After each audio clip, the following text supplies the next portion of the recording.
میں فاطمہ ابراہیم ہوں اور اس کمیٹی کے ایک ممبر ہوں۔ تو اس حوالے سے جو ویڈیو اسکینڈل آج کل آپ سب کے سامنے آ رہا ہے، یہ انتہائی افسوسناک واقعہ ہے۔ آپ اگر بات کریں انسانی حقوق کی، تو انسانیت سے گری ہوئی ایک حرکت ہوئی ہے ہمارے قبیلے میں، بلوچستان میں، جو کہ یہ بلوچستان کی روایت ہی نہیں ہے۔ یہاں پر ہم سب قبائل لوگ ہیں جو عزت و احترام کے ساتھ اپنی زندگی گزار رہے ہیں۔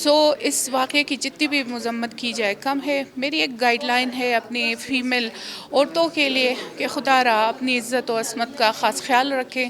ان جیسے سفاک درندوں کے جھانسے میں آ کر چاہے جو بھی ہو آپ کو جھانسا دے نوکری کا، تو آپ کائنڈلی جو ہے ان سے ہوشیار رہیں۔ اور دوسری بات میں اپنے اساتذہ سے کرنا چاہوں گی کہ یہ جو بہت ذمہ داری جو ہے یہ اساتذہ کے کاندھوں پر ہے کہ وہ اپنے بچوں کی تربیت کے ساتھ ساتھ ان کی تعلیم کے ساتھ ساتھ تربیت پر بھی زور دے، اپنے بچوں میں شعور اجاگر کریں۔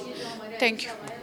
علامہ صاحب، اس طرح کے واقعات اس سے پہلے بھی آئے ہیں، بلوچستان یونیورسٹی کے واقعہ ہمارے سامنے قوم کی بیٹیوں کو کیا پیغام دیں؟ بسم اللہ الرحمن الرحیم، وبہ نستعین، انہ خیر ناصر و معین۔ قوم کی بیٹیوں کے لیے یہی پیغام ہے کہ وہ ہوشیار رہیں، معمولی سی باتوں پر کسی کے دھوکے میں نہ آئیں، اپنے ذہن اور اپنے عقل کو استعمال کریں، مسائل کو اینالائز کرنے کے بعد اپنے لیے ایک لائحہ عمل طے کریں۔